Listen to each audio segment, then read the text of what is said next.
Hello students, good evening.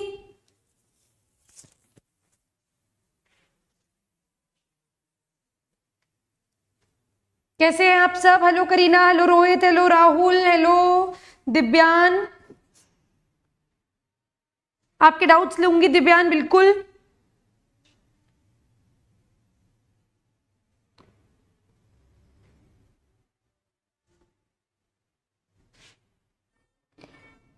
Okay okay, ELP. मेरे पास ELP. Okay, am I audible and visible?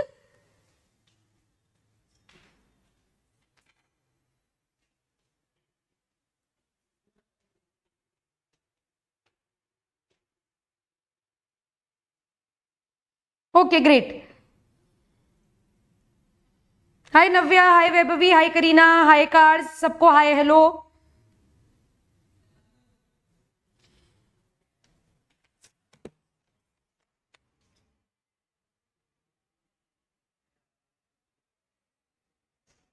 ठीक है, एक बार डाउट्स लेना स्टार्ट करती हूं मैं।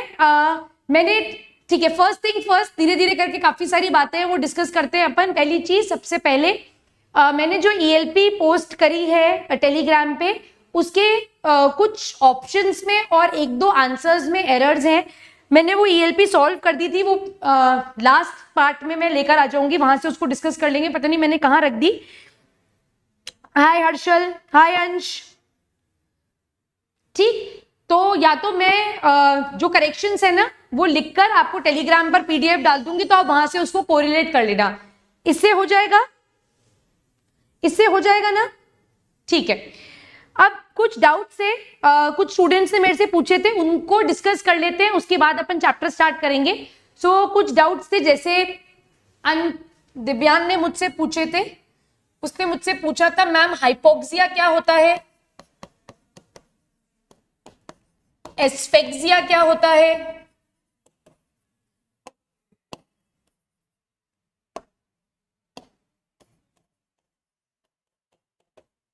और उसने मुझसे पूछा था कि जब हम हाई ऑल्टीट्यूड पर जाएंगे, ये क्वेश्चन भी है ईएलपी में, जब हम हाई ऑल्टीट्यूड पर जाएंगे तो क्या होगा हमारी ब्रीदिंग पाथवे का, हमारे रेस्पिरेटरी मैकेनिज्म का। हाँ हाँ, समझाऊंगी समझाऊंगी। और आपने मुझसे थोरैसिक ब्रीदिंग पूछा था,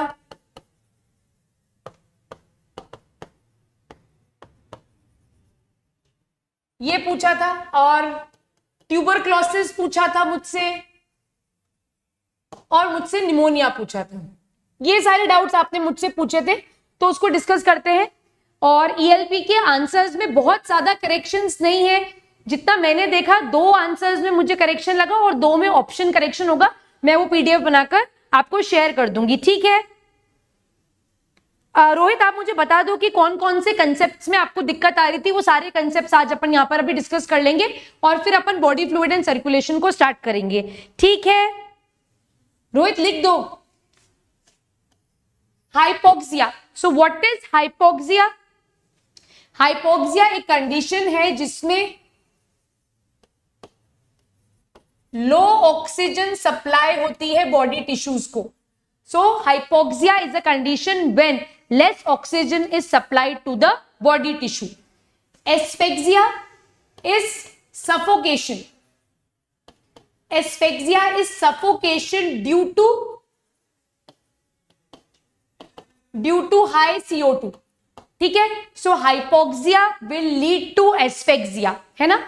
हाइपोक्सिया में ऑक्सीजन कम जा रहा है आपकी बॉडी टिश्यूज पे। अगर ऑक्सीजन कम जाएगा, that means carbon dioxide increase हो रहा है, and this would result in asphyxia. इसी को आप सफोकेशन बोलते हो। जैसे आप लिफ्ट में बहुत टाइम के लिए बंद हो गए, तो आप बोलोगे ना, I am feeling suffocated. So that suffocation in medical terms is called as asphyxia, ठीक है। सार्स का कंसेप्ट भी समझा दूंगी बेटा। हाई ऑल्टीट्यूड पर हम जब भी जाएंगे, so the atmospheric pressure will fall. जब भी हम हायर ऑल्टीट्यूड पर जाएंगे तो एटमॉस्फेरिक प्रेशर जो है वो फॉल होएगा, वो गिर जाएगा। So there would be difficulty in breathing. उस प्रॉब्लम को आप क्या कहते हो? That is called as mountain sickness या ऑल्टीट्यूड सिकनेस। तो अगर आप प्लेन्स पर रहते हो, आप सी कोस्ट के पास रहते हो और आप लेह लद्दाख चले जाओगे तो आपको वहां पर ब्रीदिंग डिफिकल्टीज फेस होंगी। या आप फ्लाइट में भी जाते हो तो वो यही बोलता है ना कि जैसे ही दबाव कम होगा ऑक्सीजन मास गिर जाएगा तो आपको ऑक्सीजन लगाना पड़ेगा। So as we go to higher altitude, the pressure, the atmospheric pressure or the partial pressure of the gases reduces. Oxygen का कंसंट्रेशन चेंज नहीं होता बेटा, चेंज क्या होता है, चेंज होता है the pressure of the gases. ठीक है, सी कोस्ट से, सी लेवल से अपन जितना दूर जाते जाएंगे उतना प्रेशर जो है वो कम होता चला जाएगा। So there would be difficulty in breathing and that is called as mountain sickness or it is called as altitude sickness.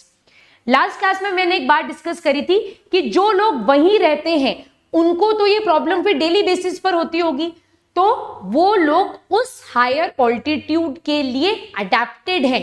तो उस अडेप्टेशन में क्या होता है बेटा, पहला उनका number of RBC, number of RBC is more, दूसरा उनका ब्रीदिंग रेट जो है वो हमेशा हाई रहता है। ये दो अडेप्टेशंस हैं that is seen in people living at higher altitude। जो लोग ऑल्टीट्यूड पर प्रेशर कम क्यों होता है, अच्छा दिव्यानी वाला क्वेश्चन मैं डिस्कस करती हूँ बेटा। ये तो फिजिक्स का कंसेप्ट है ना, as you go to higher altitude the atmospheric pressure reduces. ठीक है, ये तो फिजिक्स का कंसेप्ट है।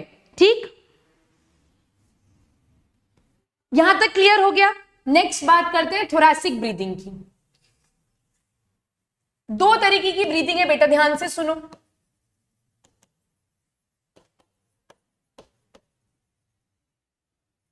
Abdominal breathing and thoracic breathing.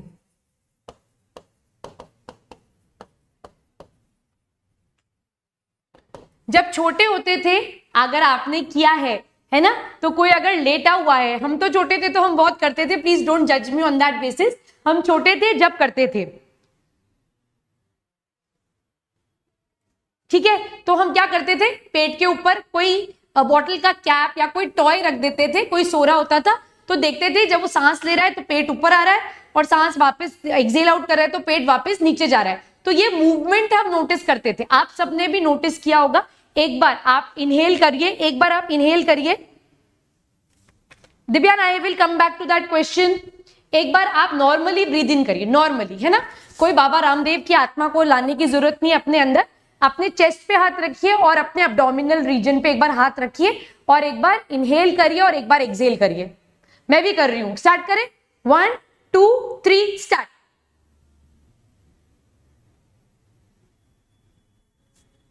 किया, one more time, one more time, chest पे हाथ, पेट पे हाथ, 1 2 3, इनहेल करिए।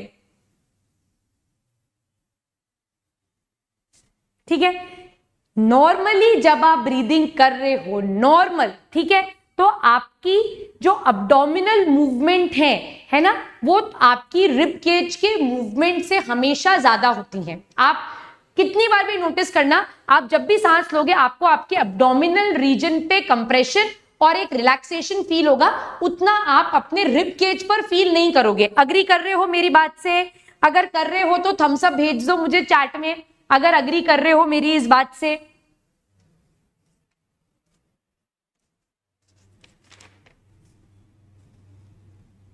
ऐसा ही होता है ना,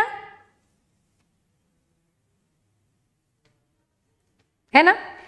सो नॉर्मली सर्कमस्टांसेस में जब हम ब्रीथ करते हैं ना बेटा, तो थोरैसिक कैविटी जो रिब केज है आपका, वो भी आउटवर्ड मूवमेंट शो करता है और अब्डोमिनल एरिया भी मूवमेंट शो करता है। बट आप इमेजिन करो अगर कोई फीमेल प्रेग्नेंट है ना, या कोई बहुत ही ओबेस लोग है जिनका अब्डोमिनल एरिया है वो बहुत ज्यादा एनलार्ज्ड है, या फीमेल जो कि एक्सपेक्टिंग है और अपने लास्ट ट्राइमेस्टर ऑफ प्रेगनेंसी पर है। लास्ट ट्राइमेस्टर ऑफ प्रेगनेंसी का मतलब 8th-9th मंथ के टाइम पर है, तो उसका यूट्रस बहुत ज्यादा एक्सपैंड हो जाता है और उस एक्सपैंडेड यूट्रस की वजह से या फिर ओबेस लोगों के फैट डिपोजिशन की वजह से डायफ्राम को डाउनवर्ड मूवमेंट के लिए जगह ही नहीं मिलती है। आप you can relate with what I am saying. अगर कोई फीमेल एक्सपेक्टिंग है तो उसका यूट्रस जो है वो काफी एनलार्ज हो चुका है, या कोई बहुत ओबेस है जिसका stomach abdominal area fat deposition की वजह से बहुत बेली बहुत बाहर प्रोट्रूडेड है तो डायफ्राम को नीचे जाने के लिए जगह ही नहीं मिलती। सो डायफ्राम अगर नीचे नहीं जाएगा तो आप अपनी थोरैसिक कैविटी में वॉल्यूम कैसे बढ़ाओगे, प्रेशर कैसे घटाओगे? तो उस टाइम पर हमारी जो इंटरकोस्टल मसल्स हैं वो ज्यादा काम करती है और प्रोमिनेंट मूवमेंट शो करती हैं आपकी रिब्स का। So that type of breathing is called as thoracic breathing. उस ब्रीदिंग को आप क्या बोलते हो? थोरैसिक ब्रीदिंग बोलते हो उस सर्कमस्टांसेस में जब डायफ्राम जो है वो प्रॉपरली आपके एब्डोमिनल एरिया को कंप्रेस नहीं कर पा रहा है, तो आपको अपनी थोरैसिक कैविटी में वॉल्यूम बढ़ाना है, प्रेशर घटाना है। तो उसके लिए आपका जो रिब्स है वो प्रोमिनेंट आउटवर्ड मूवमेंट शो करेंगे and that type of breathing is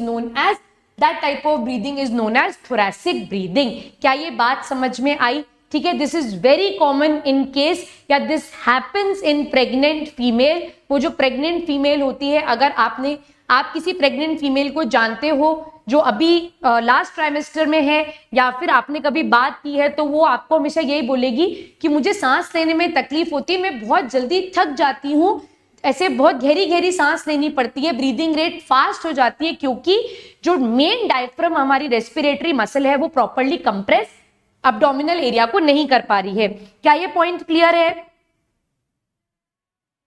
नहीं, नॉर्मल फीमेल्स में थोरैसिक ब्रीदिंग प्रोमिनेंट नहीं है, प्रेग्नेंट फीमेल्स में थोरैसिक ब्रीदिंग प्रोमिनेंट है। 1 सेकेंड, जो ओबेस लोग हैं उनमें थोरैसिक ब्रीदिंग प्रोमिनेंट है। ऐसे नॉर्मली अगर आप बात करोगे कि नॉर्मली आप एब्डोमिनल ब्रीदिंग कर रहे हो या थोरैसिक ब्रीदिंग कर रहे हो, तो आप एब्डोमिनल ब्रीदिंग कर रहे हो। नॉर्मल ब्रीदिंग जो है वो हमारी एब्डोमिनल ब्रीदिंग है। ठीक है, सिस्टम बन गया।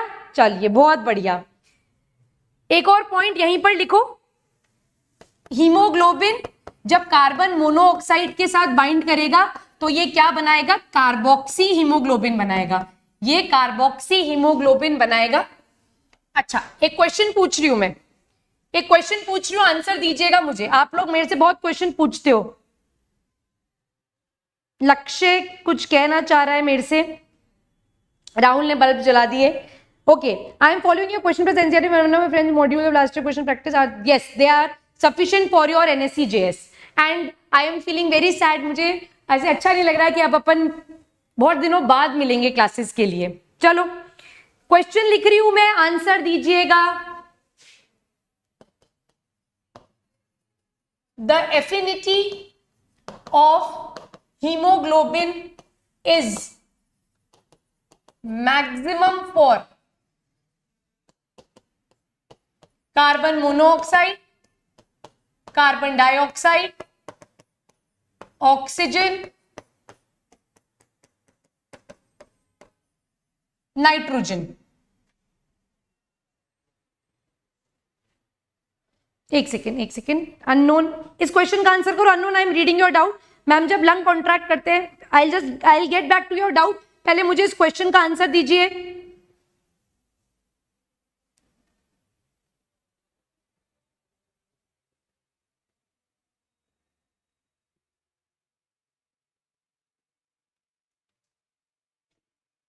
Hello Mohit. Carbon monoxide, yes. और कार्बन मोनोऑक्साइड के लिए हीमोग्लोबिन की एफिनिटी ऑक्सीजन से 200 टाइम्स ज्यादा है, 200 टाइम्स ज्यादा है। ठीक है, आदित्य पढ़ाई कर लो बेटा। Vaibhavi very good. Vikram, oxygen नहीं है बेटा, कार्बन मोनोऑक्साइड है। अच्छा, एक और क्वेश्चन पूछूंगी मैं।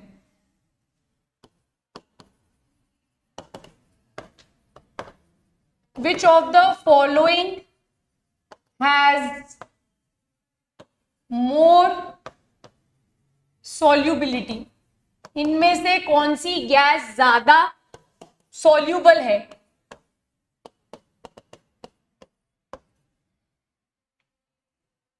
रोहित बात करते हैं। रोहित एस्थमा के बारे में बात करेंगे। अच्छा ठीक है, पढ़ाई कर लो। पर Which of the following has more solubility? Carbon dioxide. Carbon dioxide ज्यादा सॉल्यूबल है। ये छोटी छोटी सी बातें बेटा, ये आप एनसीईआरटी पढ़ोगे तो वहां पर आएंगी, तो ये आपको पता होनी चाहिए, ठीक है। कार्बन डाइऑक्साइड, यस दिया है, बिल्कुल दिया है। हो गया ना, यहां तक सब कुछ हो गया। Tuberculosis, pneumonia. अच्छा, अस्थमा की बात पहले कर लेते।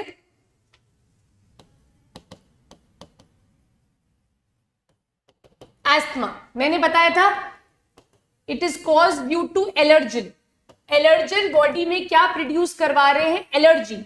एलर्जी क्या होती है? हाइपर रिस्पॉन्स, जरूरत से ज्यादा रिस्पॉन्स देना, है ना। जैसे हिंदी में बोलते हैं राई का पहाड़ बना दिया, तो बॉडी में जरा सा एलर्जन गया तो उस एलर्जन पे बहुत ज्यादा रिस्पॉन्स प्रोड्यूस हो गया, उस कंडीशन को आप एस्थमा बोलते हो। यस, एस्थमा में 100% ज्यादा म्यूकस का सिक्रीशन होता है, ठीक है। एस्थमा में जरूरत से ज्यादा म्यूकस का सिक्रीशन होता है, बिल्कुल ठीक बात है, ठीक। अब ईएलपी में एक क्वेश्चन है जिसमें दे रखा है asthma is due to excessive production of mucus. तो एस्थमा में म्यूकस का प्रोडक्शन हो रहा है, क्यों हो रहा है? Because of this allergen. और एस्थमा में सिर्फ एक्सेसिव म्यूकस प्रोड्यूस नहीं हो रहा, यहां पर स्पाज्म भी हो रहा है मसल्स का, स्पाज्म ऑफ ब्रोंक्यूल्स एंड ब्रोंका, यहां पर स्पाज्म भी प्रोड्यूस हो रहा है। दैट मींस ब्रीदिंग डिफिकल्टीज हो रही है। और अस्थमा के अंदर मेन चीज जो होती है, लास्ट क्लास में अपन डिस्कस करना भूल गए थे, मेन चीज जो अस्थमा में होती है दैट इज व्हीज। व्हीज मतलब एक सीटी जैसी आवाज आती है सांस लेने पर। तो ये सारी चीजें जो है वो अस्थमा को डिफाइन करती है। सिर्फ अकेला इंक्रीज म्यूकस प्रोडक्शन अस्थमा को डिफाइन नहीं करता। इंक्रीज म्यूकस प्रोडक्शन तो बेटा आपको ब्रोंकाइटिस में भी होगा, जब खांसी हो रही है तब भी इंक्रीज म्यूकस प्रोडक्शन होगा। तो मैं ये नहीं बोल रही कि वो ऑप्शन गलत है, बट उन चारों ऑप्शन में से आई थिंक एम्फाइसीमा जो एक्सप्लेन कर रखा था वो एब्सोल्युटली राइट है, वहां पर कोई एक्सेप्शन नहीं है। तो आपको मोस्ट अप्रोप्रिएट आंसर ही टिक करना पड़ेगा। क्या ये पॉइंट क्लियर है? ठीक, बता रही हूं बेटा, टीबी बता रही हूं अब।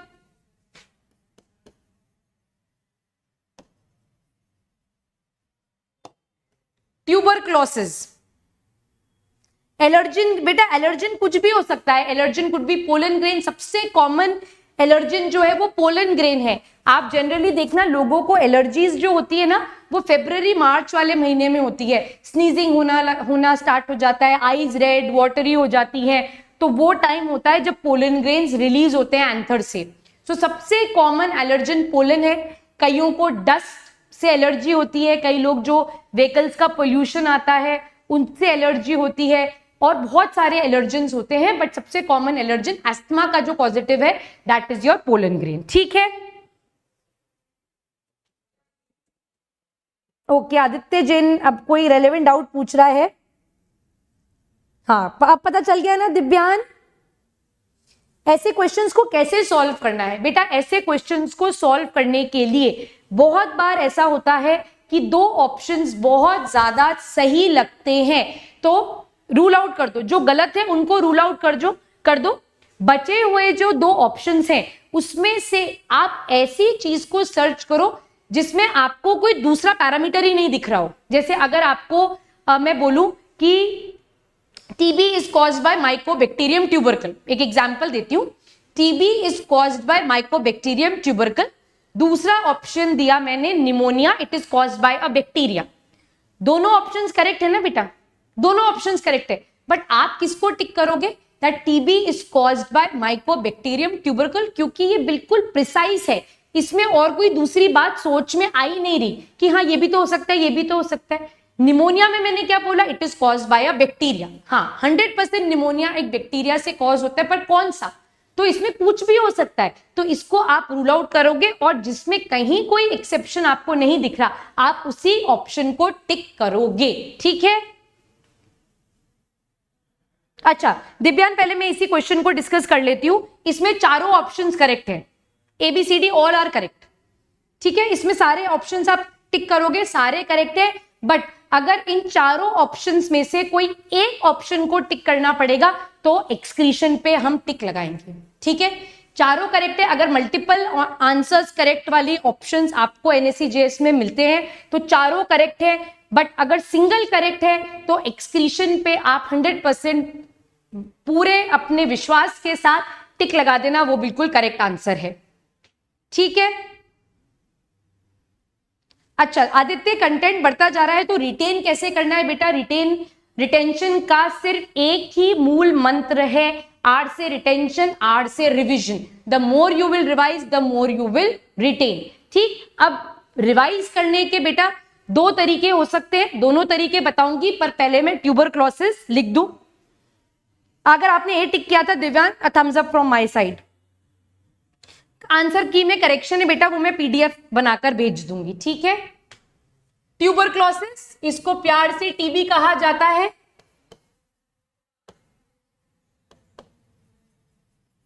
कॉजेटिव एजेंट,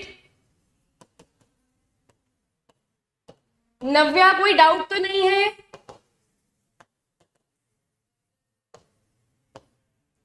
कॉजेटिव एजेंट इसका माइकोबैक्टीरियम ट्यूबरकल है। दिव्यान, इस आंसर में करेक्शन है बेटा, मैं भेज दूंगी, इस आंसर में करेक्शन है। ठीक है, ELP के बारे में सारी चीजें मैं आज आपको PDF के फॉर्मेट में भेज दूंगी।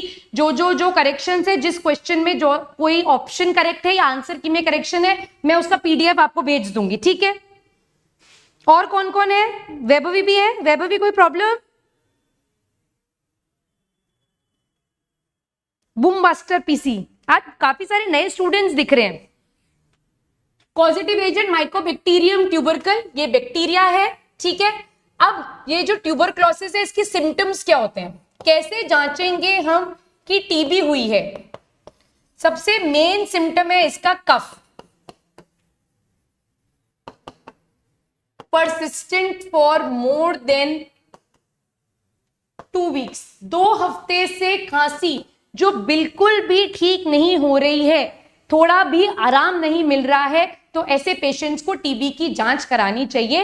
ये सरकार भी रेडियो पे ऐड डालती है कि अगर आपको खांसी है जो 2 हफ्ते से चली जा रही है, ठीक नहीं हो रही है, तो आपको टीबी की जांच करानी चाहिए। दूसरा सिम्टम है इसका fever,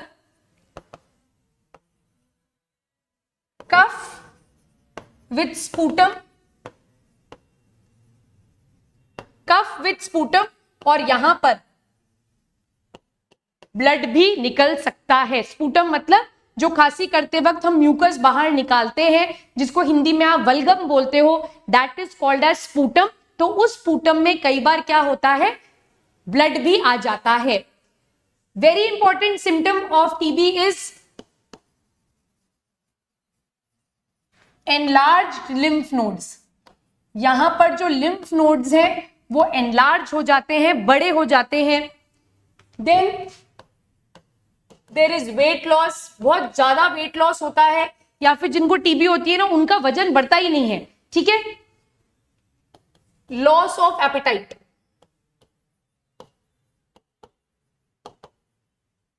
loss of appetite, appetite मतलब भूख खत्म हो जाती है। ठीक है, तो ये सारे कॉमन सिम्टम्स हैं टीबी के।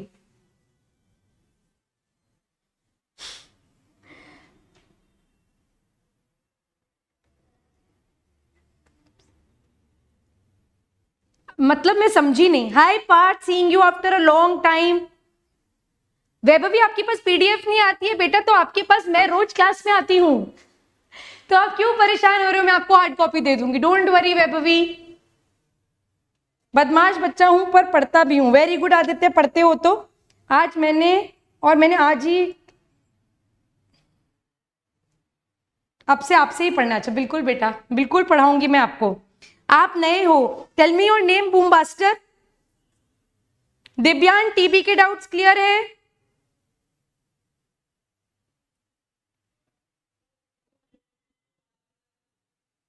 एवरीवन इज बंद। आप बस कमेंट नहीं करते, आप अपना मुझे नाम बता दो और क्लास बता दो। Ankush, okay Ankush, welcome to the class. Next, pneumonia. Pneumonia, it is caused by bacteria streptococcus, it is caused by a bacteria streptococcus pneumoniae, 10th class. Okay, कौन सा पिछला क्वेश्चन दिव्यान? सब आंसर कर दूंगी, एक बार रीसेंड कर दे प्लीज। ठीक है, it is caused by streptococcus pneumonia. अब ये जो निमोनिया है, it generally infects infants and old aged, मतलब ये उन लोगों को परेशान करता है जिनकी इम्यूनिटी क्या होती है? लो होती है। इसके सिम्टम्स देख लो।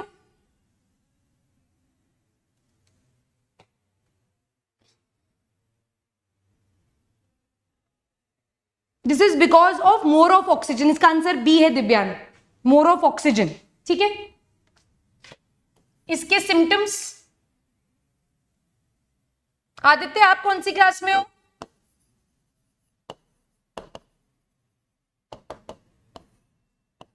इसके सिम्टम्स है fever,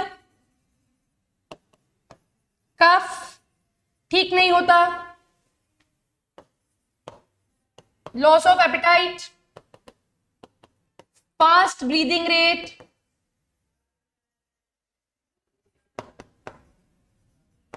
general discomfort in the body. मतलब एक नॉर्मल खांसी जुकाम होता है तो उसमें भी डिस्कंफर्ट रहता है, बट ठीक है, आप एक दिन रेस्ट करने के बाद दोबारा अपने काम पर लग जाते हो। बट अगर किसी को निमोनिया हो जाता है ना, तो उसकी ब्रीदिंग रेट बहुत फास्ट हो जाती है। छोटे बच्चे में निमोनिया की जांच ही ऐसे की जाती है, उसको लिटा दिया जाता है और जब वो सो रहा होता है तो उसकी मदर को बोला जाता है कि आप इसकी सांसें गिनो, ये कितनी बार सांस ले रहा है। तो उसके अब्डोमिनल मूवमेंट से हम उसकी ब्रीथ को या ब्रेथ काउंट मेजर करते हैं। तो नॉर्मली 12 से 16, 18 तक हम नॉर्मल मानते हैं, बट अगर ये काउंट बढ़कर 30-40 तक पहुंच जाती है तो हम फिर आगे जाके उसकी निमोनिया की जांच कराते हैं। ठीक है, ठीक, कंप्लीट हो गई बात यहां तक। जितने डाउट्स थे, जितनी बातें टेलीग्राम पर मेरे से पूछी गई थी, वो मैंने सारी डिस्कस कर ली है। मुझे लगता नहीं है कि कोई चीज छूट गई है। I think I have covered all the topics in detail. सारी बातें जो थी अपन डिस्कस कर चुके हैं। और कोई चीज है तो प्लीज पूछ लो, मैं भी चेक करती हूँ कोई चीज किसी बुक में छूट तो नहीं गई।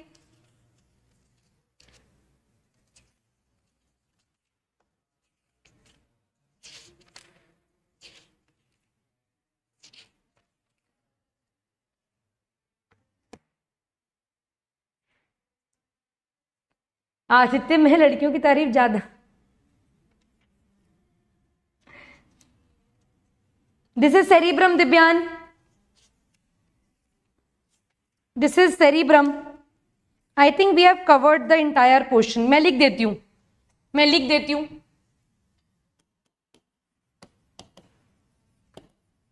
The impulse for forceful breathing, the impulse for forceful breathing is initiated at the cerebrum। ठीक है, सेरिब्रम से आपकी फोर्सफुल ब्रीदिंग का जो इंपल्स है वो इनिशिएट होता है, फिर वो जाता है मेड्यूला ऑब्लोंगेटा और पॉन्स फिर उसे आगे कंट्रोल करते हैं। ठीक है,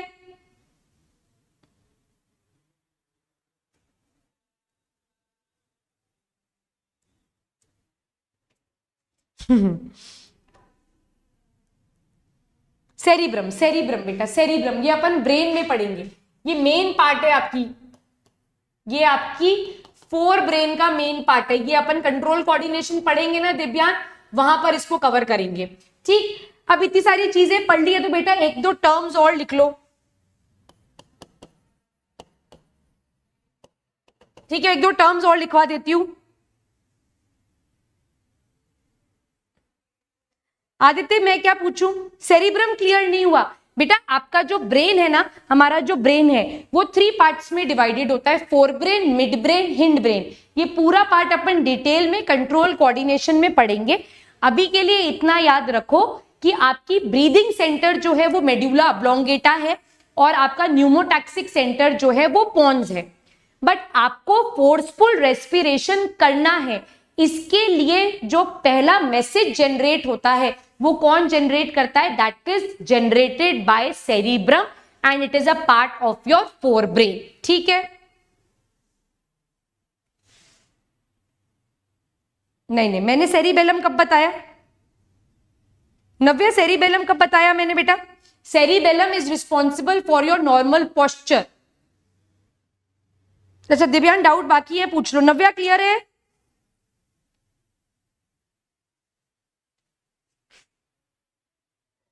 आदित्य किस चीज का आंसर करूं बेटा मैं तो तेरा डाउट ही कहीं छूट गया।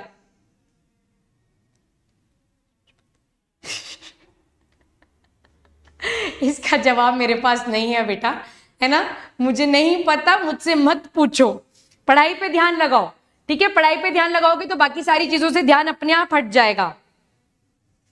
दिव्यान इस क्वेश्चन को छोड़ देंगे बेटा, इसका आंसर वैसे एक्सोकाइनेज होगा। ये जो क्वेश्चन है दिव्यान ने क्वेश्चन,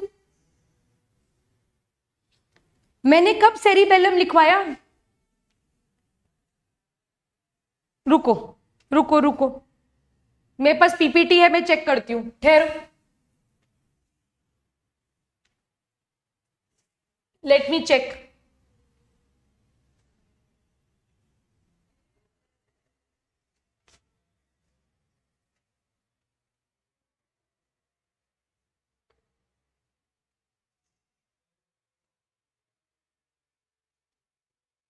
चेक करने दो, ठहरो।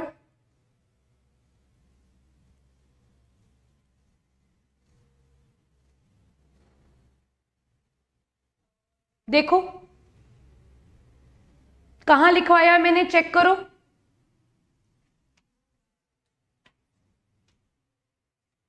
मेड्यूला ऑब्लोंगेटा वाले में, ये रहा मेड्यूला ऑब्लोंगेटा, देखो। अरे बेटा ये तो ब्रेन का डायग्राम है, ये तो ब्रेन का डायग्राम है, this is the section of the brain. Cerebellum का तो मैंने कोई फंक्शन लिखवाया ही नहीं है, please don't get confuse students. Cerebellum, ये जो मैंने ब्रेन का डायग्राम बनाया है, ये हमारा हिंड ब्रेन का पार्ट है, उसमें ये पार्ट जो है ये सेरिबेलम है। मैंने सेरिबेलम का कोई फंक्शन नहीं लिखवाया, फंक्शन अपन ने सिर्फ पोन्स, डीआरजी और वीआरजी, इन्हीं 3 चीजों के बारे में बात करी है। हाँ, मेड्यूला ऑब्लोंगेटा। अच्छा मैं आपको एक चीज लिखवाती हूं, अपन इतना डिस्कस कर रहे हैं तो वेट, क्लियर, पर ये बात क्लियर है ना? यहां देखो, यहां देखो, प्लीज प्लीज कंफ्यूज मत हो। आज ब्लड वाला चैप्टर स्टार्ट होगा या नहीं होगा? ब्रेन के 3 पार्ट्स होते हैं बेटा, forebrain, midbrain and hindbrain. ठीक है, फोर ब्रेन के 3 parts, cerebrum, olfactory lobes and diencephalon। Midbrain को छोड़ दो, हिंड ब्रेन के 3 parts, pons, medulla oblongata and cerebellum. तो ये आपके हिंड ब्रेन के 3 पार्ट्स हैं। तो ये आपका हिंड ब्रेन मतलब ये पीछे वाला पार्ट जो आपका प्रेजेंट है, लोअर पार्ट है ना, ब्रेन ऐसे प्रेजेंट है ना, तो लोअर नीचे की तरफ जो पार्ट प्रेजेंट है, और यही पार्ट एक्सटेंड होकर आपका स्पाइनल कॉर्ड बनाता है। ठीक है, तो ये मैंने इसीलिए मैंने वहां पर सेरिबेलम बनाया था। सेरिबेलम, डिस्क्लेमर, सेरिबेलम का कोई लेना देना नहीं है ब्रीदिंग के साथ। क्या ये मेरी बात क्लियर है?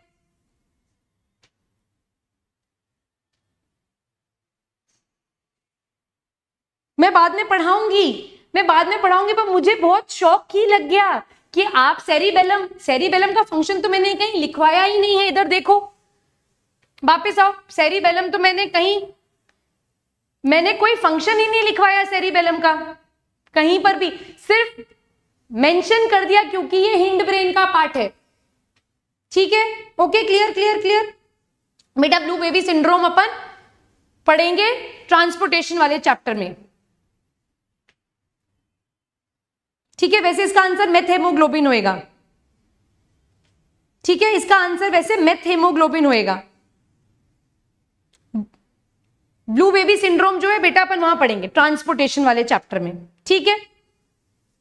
क्लियर है? और कोई डाउट है तो प्लीज पूछ लो।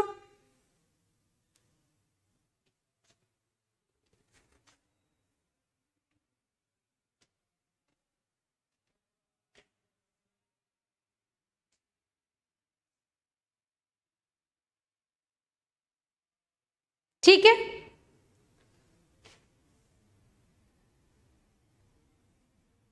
बीस 30 लेक्चर तो बेटा मैंने किसी भी टॉपिक के नहीं लिए, वन शॉट्स लूंगी मैं, डेफिनेटली वन शॉट्स लूंगी। Diencephalon, diencephalon is a part of your forebrain, जिसमें दो चीजें आती हैं, थैलेमस एंड हाइपोथैलेमस, ठीक है। सारा डाउट चमक गया? भर दो, बिल्कुल फॉर्म भरो बेटा। विशाल क्लियर है? क्लियर है? सारे डाउट्स हो गए? अभी भी मैं वापस से बोल रही हूं बेटा, जितनी भी चीजें मुझे ईएलपी में प्रॉब्लमैटिक लग रही है, मैं आपको उसको पीडीएफ बनाकर अटैच मतलब भेज दूंगी, तो आप वहां से उसको कोरिलेट कर लीजिएगा, ठीक है। हाँ, युक्निया वाली स्लाइड बता रही हूं।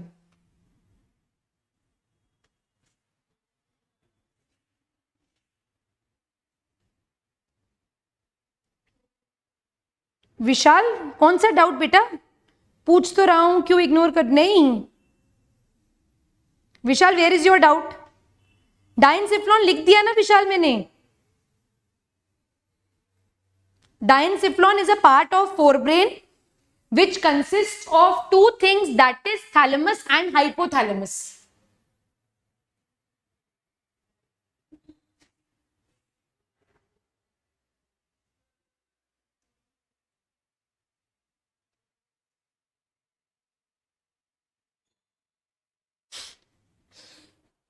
विशाल अभी डाउट क्लियर है?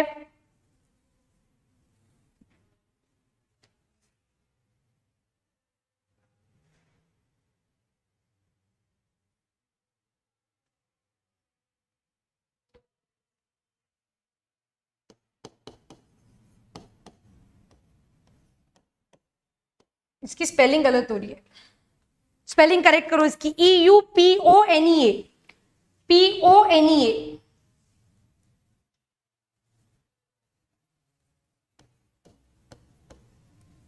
यूपनिया।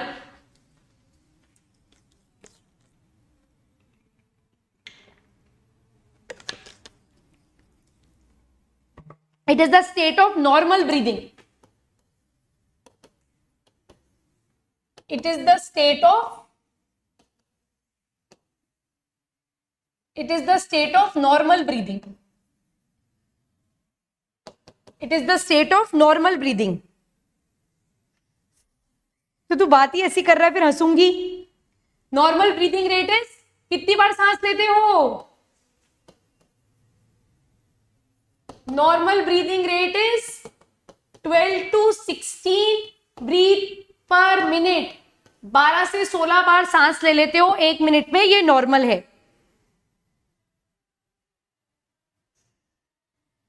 कोई बात नहीं, कोई बात नहीं। मैंने सबसे लंबा लेक्चर जो लिया है ना बेटा, वो सेल का लिया है 12 लेक्चर। उसके बाद जल्दी जल्दी खत्म कर रही हूं, और जो चैप्टर ऐसे होंगे, and Ankush your thing is also correct कि सिलेबस को जल्दी कंप्लीट करना है, तो हम डेफिनेटली वन शॉट्स लेंगे, और उस वन शॉट में 3-3 घंटे की क्लास में टॉपिक्स को खत्म करेंगे।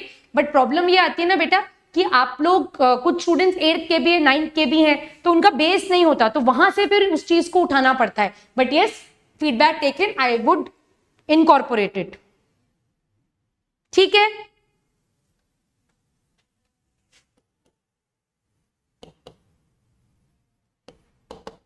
Hypnea, it is the state of slow breathing. Slow breathing, ठीक है।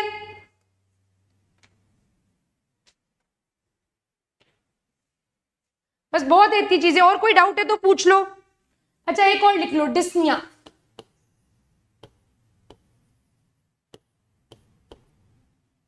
Dyspnoea, it is the state of difficult breathing, difficulty in breathing, state of difficulty in breathing. जब सांस लेने में तकलीफ हो, दर्द हो, पेनफुल ब्रीदिंग हो रही हो, तो उसको कहा जाता है dyspnoea.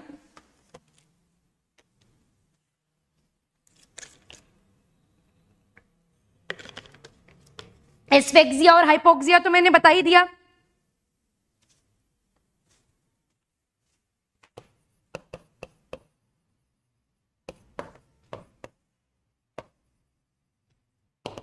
Apnoea, caseation of breathing, सांस लेना ही बंद कर दिया भाई ने, दैट इज एपनिया।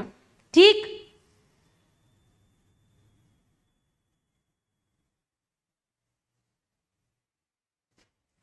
अच्छा अवनी को ऐसा बोला, ओके ओके ओके, ठीक है ठीक है बेटा, उसको बोलो फिर जो कर रही है वो उसमें अपना 100% दे।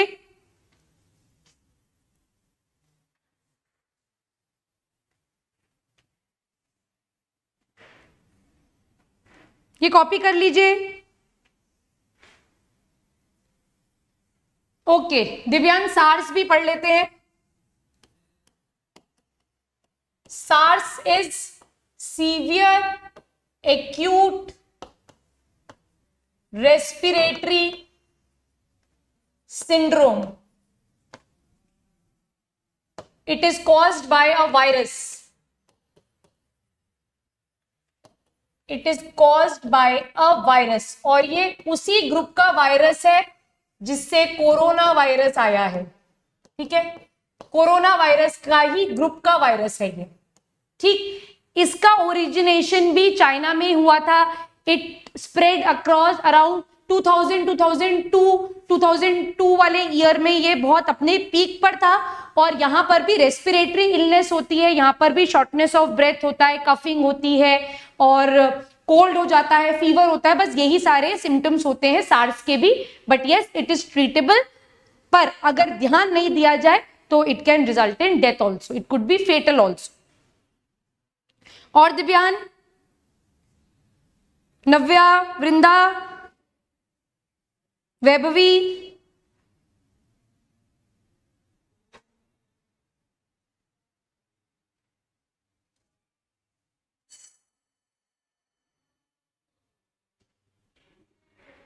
ठीक। रोहित, मैं इसके ऊपर कमेंट नहीं कर सकती बेटा, it is for the student to जज, the parents and the teachers, है ना। No more doubts. Ankush, Vishal, new students जो आज आए हैं, and Vishal thank you for the compliments. No more doubts, okay okay. तो क्या अब अपन चैप्टर स्टार्ट करें, जो चैप्टर आज के लिए शेड्यूल था, या नेक्स्ट क्लास से ही स्टार्ट करें? बोलो, स्टार्ट कर दे या नेक्स्ट क्लास से स्टार्ट करें? मैं न्यू नहीं हूं। अच्छा अच्छा, आप नए नहीं हो, आप रिकॉर्डेड लेक्चर्स देखते हो, क्योंकि ऑनलाइन तो मैंने आज आपको फर्स्ट टाइम ही देखा है। कुछ बात कर लूं आज? क्या बात करूं बता, मैं तो बहुत बातें करती हूं।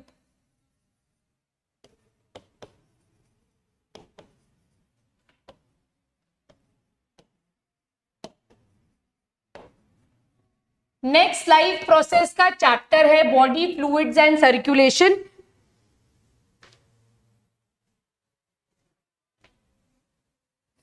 स्क्रीनशॉट दिखाऊं?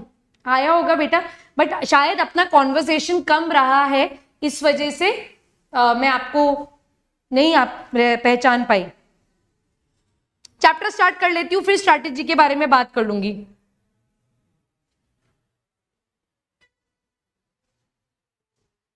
ठीक, चलो।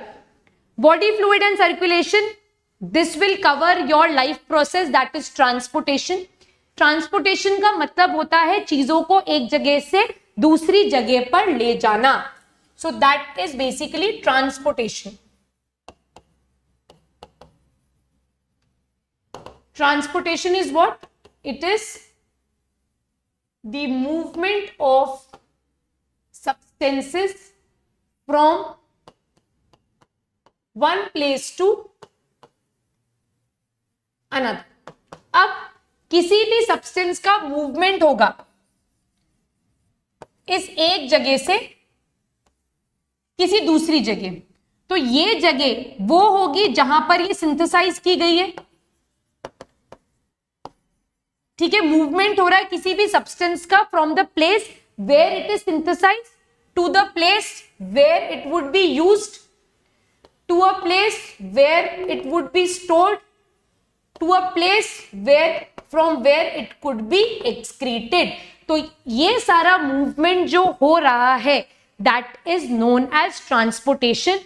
अब ट्रांसपोर्टेशन की अगर अपन बात करें, if we talk of plants, अगर प्लांट्स के बारे में बात की जाए तो प्लांट्स में ट्रांसपोर्टेशन के लिए you have vascular tissue, vascular tissue में you have xylem and you have phloem.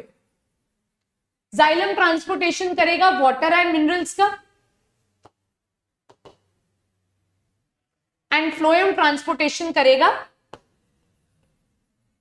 Organic solute का। तो ये प्लांट्स में हो जाएगा। यूनिसेल्युलर ऑर्गेनिजम्स की बात करें तो उनके पास ट्रांसपोर्टेशन का कोई मैकेनिज्म नहीं होता, तो उनका साइटोप्लाज्म ही क्या करता है, इवनली चीजों को डिस्ट्रीब्यूट करता चला जाता है।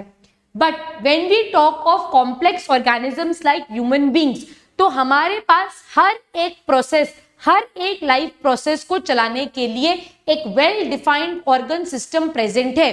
For the purpose of digestion you have your digestive system that has your alimentary canal and the associative glands जिनको अपन पढ़ चुके हैं।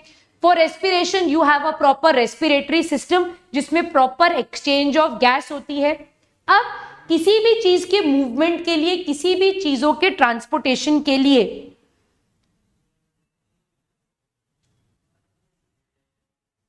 नहीं, बॉटनी नहीं पढ़ाऊंगी, ठीक है। ह्यूमन बींग्स में किसी भी चीज के ट्रांसपोर्टेशन या मूवमेंट के लिए you have a well defined circulatory system, और उस सर्कुलेटरी सिस्टम के अंदर we have a well defined circulatory system, और इस सर्कुलेटरी सिस्टम के अंदर we have vascular tissue, you have blood vessels, and we have heart. Botany पढ़ाऊंगी बेटा दिव्यान, इसके साथ नहीं पढ़ाऊंगी, अलग से जरूर पढ़ाऊंगी। यह साइक्लोसिस करेक्ट है ma'am. I am following the module of anything you are following religiously, जिसको आप ढंग से पढ़ के समझ के सारे क्वेश्चंस प्रैक्टिस कर रहे हो, वो सारी चीजें एकदम अच्छी हैं, ठीक है। तुझे कैसे पता? थैंक यू विशाल, आज से तू मतलब मुझे कॉम्प्लीमेंट्स पे कॉम्प्लीमेंट्स ही दिए जा रहा है। Star boy, what is your name? Okay, vascular tissue में we have two types of vascular tissue here. We will talk of blood, we will talk of lymph. In blood vessels, we'll talk of arteries, we'll talk of veins, and we'll talk of capillaries. और heart तो फिर heart है ही, है ना। अब heart के बारे में क्या बताएं, आप सब जानते हैं, दिल तो दिल है, दिल के बारे में क्या बताएं, पर दिल खोलकर जरूर पढ़ाऊंगी, सारी लेयर्स, सारे पार्ट, सारे चेम्बर्स, कैसे हार्ट काम करता है, कैसे लोगों ने मिसयूज कर रखा है हार्ट का। एज अ बायोलॉजी स्टूडेंट आपको ये समझना पड़ेगा, मानना पड़ेगा, विश्वास करना पड़ेगा कि हार्ट सिर्फ और सिर्फ ब्लड पंप करने का काम करता है, इसके अलावा कुछ नहीं करता। अगर कोई आपको ये बोल रहा है तो दिमाग से मत सोच मेरे भाई, दिल से सोच। तो बोलना दिल नहीं सोचता है, दिल सिर्फ ब्लड पंप करने का काम करता है, इसके अलावा हार्ट कुछ भी नहीं करता है, ठीक है। बायो भूल जाता हूं, क्या करूं? ये सबसे बड़ी प्रॉब्लम है कि अगर आप बायो भूल रहे हो दैट मीन्स आप ना कहीं कंसेप्ट लैक कर रहे हो। अगर आप कंसेप्ट समझ लोगे ना, जैसे अगर आपको किसी चीज का फॉर्मूला आ गया तो आप उसको प्रैक्टिस कर लोगे, आपको दिक्कत नहीं आएगी। तो बायो में भी मैं बायो को रटाना नहीं चाहती हूँ। बायो आपको क्या करनी पड़ेगी, बायो आपको कंसेप्चुअली समझनी पड़ेगी। कंसेप्ट अगर आपने समझ लिया किसी भी चीज का तो मुझे नहीं लगता कि आप किसी चीज को भूल सकते हो, याद रहेगी। और अगर भूल रहे हो तो आप उसको दोबारा से रिवाइज कर लो। स्ट्रैटेजी के बारे में अगर बात करनी है तो मैं आपको एक बहुत इंपॉर्टेंट बात बताती हूँ। रिवीजन करने के ना बच्चों दो तरीके हैं, एक होता है फॉरवर्ड रिवीजन और एक होता है बैकवर्ड रिवीजन। एक होता है फॉरवर्ड और एक होता है रिवर्स मैनर में। फॉरवर्ड रिवीजन में क्या होता है, आप पहले पूरा चैप्टर पढ़ते हो, समझते हो, याद करते हो, नोट्स बनाते हो, जिस भी तरीके से आप पढ़ते हो आपने प्रॉपरली पढ़ा, याद कर लिया। अब आप उसके क्या कर रहे हो, अब आप उसके क्वेश्चंस प्रैक्टिस कर रहे हो। This is your forward study. अब 3-4 दिन बाद आपको वापस से उसी चैप्टर को रिवाइज करना है, तो अब आपको रिवर्स टेक्निक अपनानी चाहिए। रिवर्स टेक्निक में होता है कि अब आप डायरेक्टली क्वेश्चंस उठाओगे और क्वेश्चंस प्रैक्टिस करते करते आप थ्योरी को याद करोगे। जो जो क्वेश्चंस आपके गलत हो रहे हैं, जो जो क्वेश्चंस आपको समझ नहीं आ रहे हैं, तो आप उसके ऊपर गोला लगाओ, है ना। ये सबसे बड़ी एक गलती है। देखो सपोज मैं आपसे बोलूं सेल चैप्टर, ठीक, अब सेल चैप्टर बहुत सारे पार्ट्स में डिवाइडेड है। आप मुझे बोलोगे मैम मुझे सेल आता ही नहीं है, तो ऐसा नहीं है आपको सेल नहीं आता।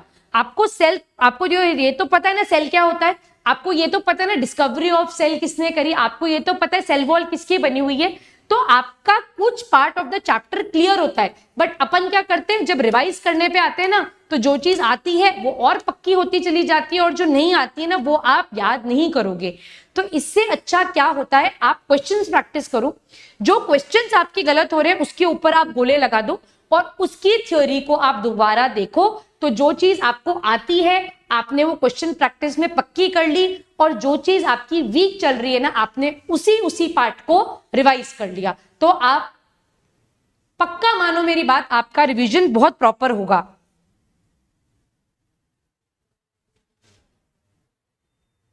मैं हर दिन 5-7 बार रिवाइज करता हूं। Hats off to you दिव्यान। विशाल तो फुल गाने वाने के मूड में आया हुआ है आज। ठीक है, सुनूंगी। मैंने नहीं सुना पर मैं सुनूंगी, ठीक है। यहां तक क्लियर है। चलो एक बार ब्लड का बस एक इंट्रोडक्शन ले लेते हैं, बाकी फिर जब अपन नेक्स्ट मिलेंगे ब्रेक के बाद, उसके बाद सारी चीजों को अच्छे से पढ़ेंगे। So will talk of blood, कुछ जनरल बातें डिस्कस करूंगी ब्लड के बारे में।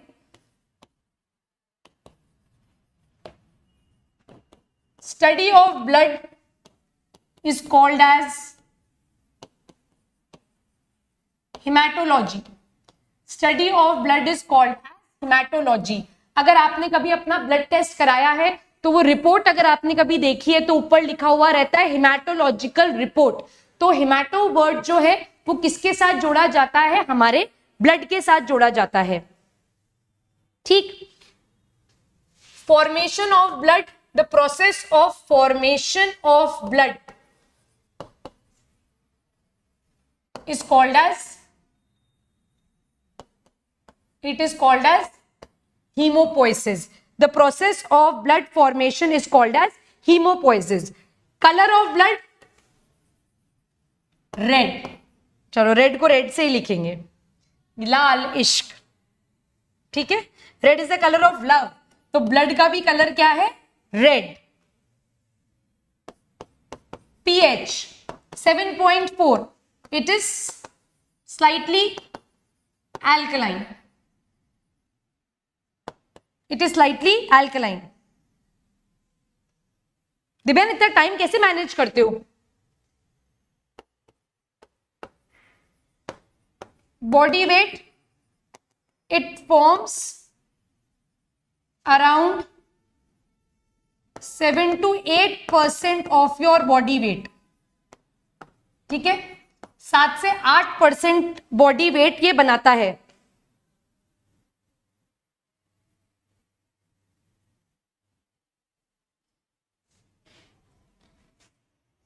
अच्छा 5 दिन बाद हर चैप्टर को रिवाइज करते हो, okay.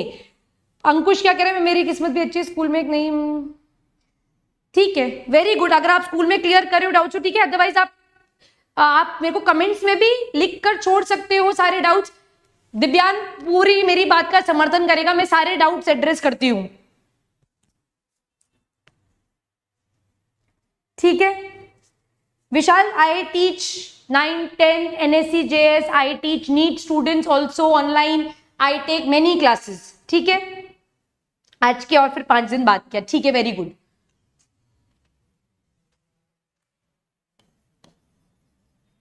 Volume of blood, it is around 5 to 6 liter in males and 4 to 5 liters in females, ठीक है। मेल्स में 5 से 6 लीटर ब्लड होता है और फीमेल्स में around 4 to 5 litres of blood होता है, ठीक है। यहां तक कोई डाउट है?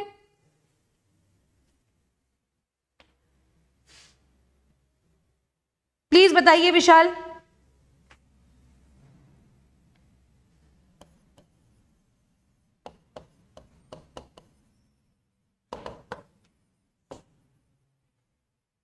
कॉम्पोजिशन ऑफ ब्लड की अगर बात करें,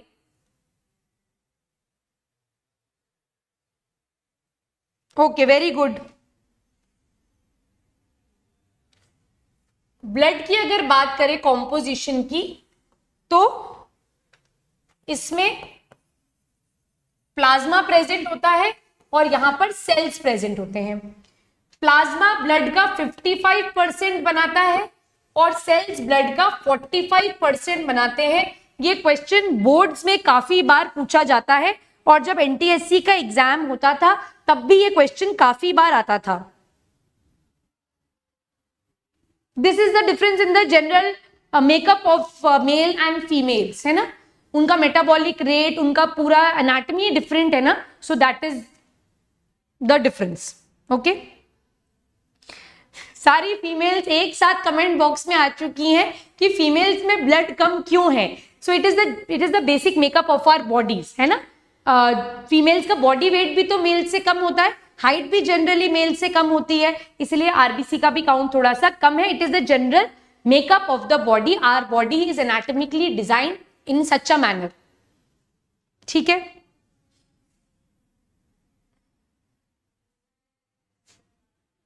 very good Vishal. Plasma forms the matrix of blood. अब यहां से समझो बेटा,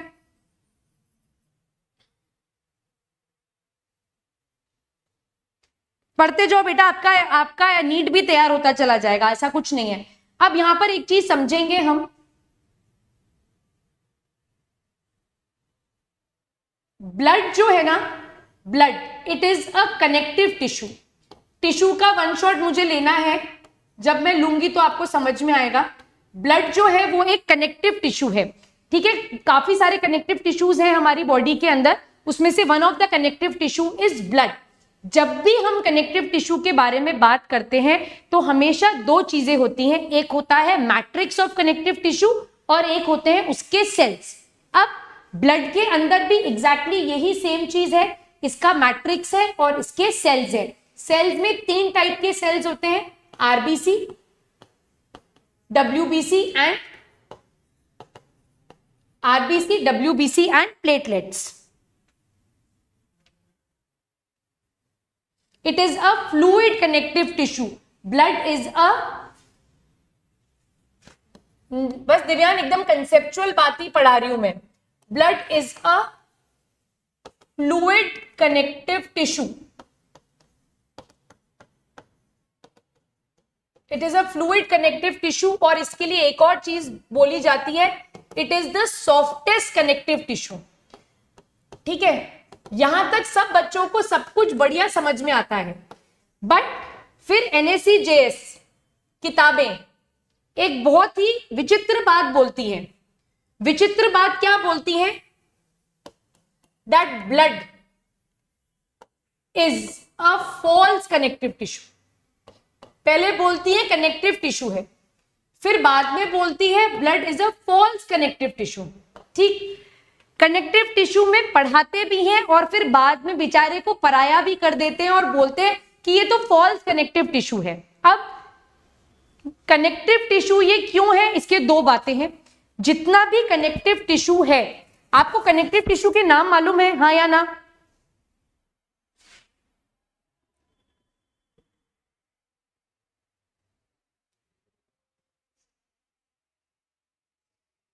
मैं अंकुश आपकी बात का मतलब नहीं समझी। जीन्स में से डोमिनेंट और रिसेसिव दोनों हो सकते हैं। हाई ब्लड लेवल और लो ब्लड लेवल के लिए फीमेल्स का ब्लड लेवल जनरली लो क्यों लेते हैं?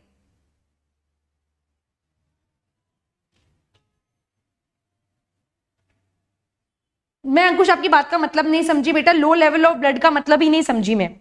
अब यहां पर देखो, फॉल्स कनेक्टिव टिश्यू इसको क्यों कहा जा रहा है वो मैं बताती हूं। पहले हम ये समझेंगे कि इसको कनेक्टिव टिश्यू क्यों माना गया। जितना भी कनेक्टिव टिश्यू हमारी बॉडी के अंदर है,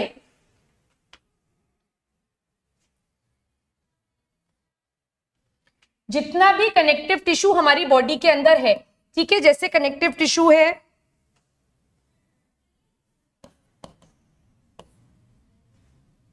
skeletal connective tissue, skeletal connective tissue में आता है बोन, कार्टिलेज, फिर अपन देखते हैं डेंस कनेक्टिव टिश्यू, फिर अपन देखते हैं लूज कनेक्टिव टिश्यू। ऐसे बहुत सारे कनेक्टिव टिश्यू आते हैं। इसमें एग्जांपल्स आएंगे आपकी टेंडन्स के, इसमें आपके एग्जांपल आते हैं लिगामेंट के, ये तो आपने सुन रखा होगा। तो ये जितना भी कनेक्टिव टिश्यू हमारी बॉडी के अंदर है, ये सारा मीजोडर्मली डिराइव्ड है। कैसा है? मीजोडर्मल इन ओरिजिन है। जितना भी कनेक्टिव टिश्यू हमारी बॉडी के अंदर है, ये सारा मीजोडर्मल इन ओरिजिन है। तो ब्लड भी मीजोडर्मल इन ओरिजिन है, ए। दूसरा, ब्लड को कनेक्टिव टिश्यू क्यों मान रहे हैं? क्योंकि ये आपके different parts of the body को कनेक्ट कर रहा है। कनेक्ट कैसे कर रहा है? चीजों के ट्रांसपोर्टेशन से बॉडी के डिफरेंट पार्ट्स को जोड़ रहा है। जैसे आपकी पिट्यूटरी ग्लैंड ने कोई हार्मोन बनाया, ब्लड उसे लेकर चला गया उसके रिक्वायर्ड प्लेस तक। आपका जो ग्लूकोज आपकी स्मॉल इंटेस्टाइन से अब्सॉर्ब हुआ, उसको लेकर वो चला गया लिवर तक, लिवर से वो चला गया हार्ट। तो ये चीजों को या डिफरेंट डिफरेंट ऑर्गन्स को डिफरेंट डिफरेंट सब्सटेंसेस के ट्रांसपोर्टेशन के साथ जोड़ रहा है। इसीलिए ब्लड को कनेक्टिव टिश्यू कहा गया। ए, ये मीजोडर्मल इन ओरिजिन है। बी, ये क्योंकि ट्रांसपोर्टेशन का काम कर रहा है, तो various organs of the body को जोड़ के रख रहा है due to exchange of substances. But जो एकदम लर्नेड लोग हैं, जो बिल्कुल हार्डकोर साइंस पढ़ते हैं, जो इन सब चीजों में विश्वास नहीं रखते, वो ये बोलते हैं कि ब्लड एक फॉल्स कनेक्टिव टिश्यू है। अब उसके लिए ये 3 रीजंस देते हैं।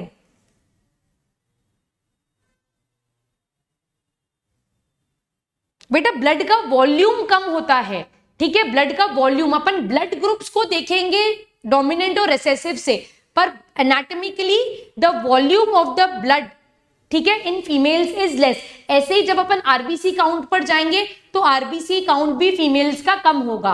तो ये सारी चीजें जो है ये जनरल मेकअप के ऊपर डिपेंड करती हैं, ठीक है।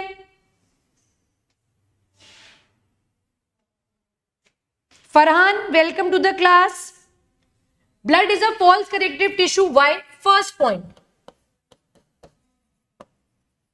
the matrix of blood does not consist of fibers। बाकी जितने भी कनेक्टिव टिश्यू हम पढ़ेंगे उनकी मैट्रिक्स के अंदर फाइबर्स प्रेजेंट होते हैं, पर ब्लड की मैट्रिक्स के अंदर फाइबर्स नहीं होते, इसीलिए इसको फॉल्स कनेक्टिव टिश्यू कहा गया है। The cells of blood does not have, अरे अरे अरे विशाल कहां जा रहा है बेटा? does not have division capacity।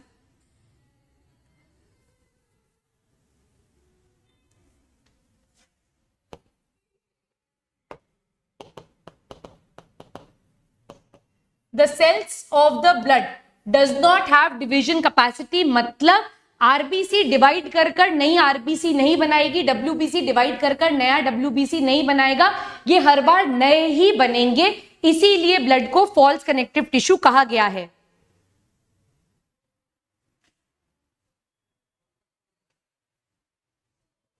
Bye bye bye विशाल। ठीक, तीसरा, the matrix of the blood is formed by liver and other lymphoid organs.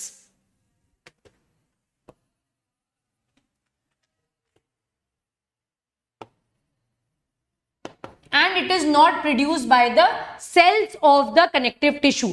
जो मैट्रिक्स है ना, किसी भी कनेक्टिव टिश्यू की जो मैट्रिक्स होती है ना बेटा, उस मैट्रिक्स को प्रोड्यूस करते हैं उसी कनेक्टिव टिश्यू के सेल्स। जैसे बोन की जो मैट्रिक्स है उसको कौन प्रोड्यूस करेगा, बोन सेल्स ही प्रोड्यूस करेंगे, ठीक। बट ब्लड की जो मैट्रिक्स है वो ब्लड सेल्स प्रोड्यूस नहीं करते हैं, उसकी मैट्रिक्स बनके आती है लिवर से या दूसरे लिम्फोइड ऑर्गन से।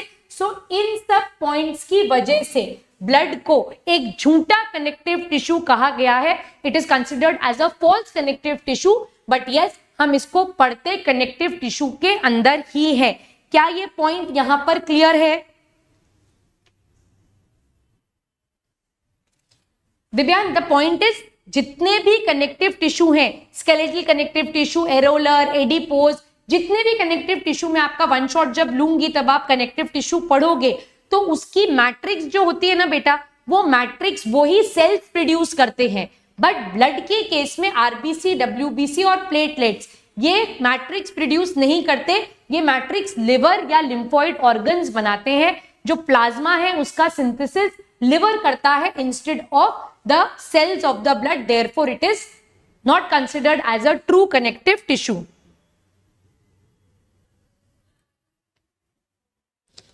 विशाल, मेरी क्लास आज के बाद तो 1 सितंबर को ही होगी। It is conducted on TTS, that is Tuesday, Thursday and Saturday 4 to 5:15। Okay Divyang, clear है? ठीक है। So these are the reasons that blood is not considered as a true connective tissue and these points are true for lymph also, but lymph के points अपन lymph जब पढ़ेंगे तब वहीं देखेंगे। ठीक, क्लियर है यहां तक सारी बात? तो चलो बच्चों, अब आपकी इतने दिन क्लासेस नहीं होंगी, इतने दिन जो क्लासेस नहीं होंगी, please keep on revising things. अपना स्टडी का लिंक नहीं तोड़ना, बहुत अच्छा टाइम है। अगर किसी भी स्टूडेंट का बैकलॉग है तो प्लीज उससे बैकलॉग को क्लियर करना, रिवाइज करना, क्वेश्चन ज्यादा से ज्यादा प्रैक्टिस करना। आपको कोई भी डाउट आता है तो आप यूट्यूब के कमेंट सेक्शन में हमारे किसी भी वीडियो पे जाकर कमेंट कर सकते हो। मैं 100% कमेंट्स रीड करती हूँ एंड आई थिंक सारे टीचर्स कमेंट्स रीड करते हैं और डाउट्स को 100% सॉल्व करते ही करते हैं। मेरी पूरी कोशिश रहेगी जिन दिनों में क्लासेस नहीं हो मैं आपको ज्यादा से ज्यादा ELPs बनाकर पोस्ट कर दूं ग्रुप पर, ताकि आप एटलीस्ट क्वेश्चन प्रैक्टिस करते रहो। बट पढ़ाई नहीं छोड़नी है बच्चों, अच्छे से पढ़ाई करनी है, अपना ध्यान रखना है। Stay focus, keep working hard. All the best from my side बेटा। ठीक है, अभी फिजिक्स की क्लास होगी इसीलिए, और प्लाज्मा खत्म नहीं होगा, इससे Divyan I need to end the class. Plasma बड़ा टॉपिक है, तो wherever we'll resume back with our classes, तो मैं प्लाज्मा से ही पढ़ाना स्टार्ट करूंगी। बट आपको पढ़ते रहना है, किसी भी चीज को छोड़ना नहीं है। We are always there, we are just a message away. YouTube पे मैसेज करिए या टेलीग्राम के ग्रुप पर मैसेज करिए, तो हम आपके डाउट्स को एड्रेस करेंगे और वही अपना एक मीडियम ऑफ कम्युनिकेशन होगा। ठीक है, ठीक है। प्लस के एनाटॉमी का बैकलॉग है, हाँ, तो आप वो एनाटॉमी वाले लेक्चर का बैकलॉग क्लियर कर लो। मैं वही बोल रही हूं, जितना भी आपका बैकलॉग है ये बेस्ट टाइम है पूरे बैकलॉग को कवर अप करने का, ताकि आप लाइव सेशंस में लगातार जुड़ते चले जाएं। ठीक है, जो भी बैकलॉग है, चाहे आप हमको प्लस पे फॉलो कर रहे हो या शाम की क्लासेस में फॉलो कर रहे हो या यूट्यूब पे, सारे बैकलॉग्स क्लियर कर दो। कीप प्रैक्टिसिंग क्वेश्चंस, बस पढ़ाई करनी है। दिव्यान बस लग जाओ, ठीक है, क्लासेस क्यों स्टॉप हुई है उन टेक्निकलिटीज में अपन नहीं जाते, क्लासेस रुक गई हैं ये बात अपने को पता है, बस टाइम का बेस्ट यूटिलाइजेशन कैसे करना है वो अपने को देखना है। ठीक है, नव्य अपन डिस्कस करेंगे बेटा कल क्लास में। ठीक है, चलो बाय बच्चों, all the best, take care, let's crack it.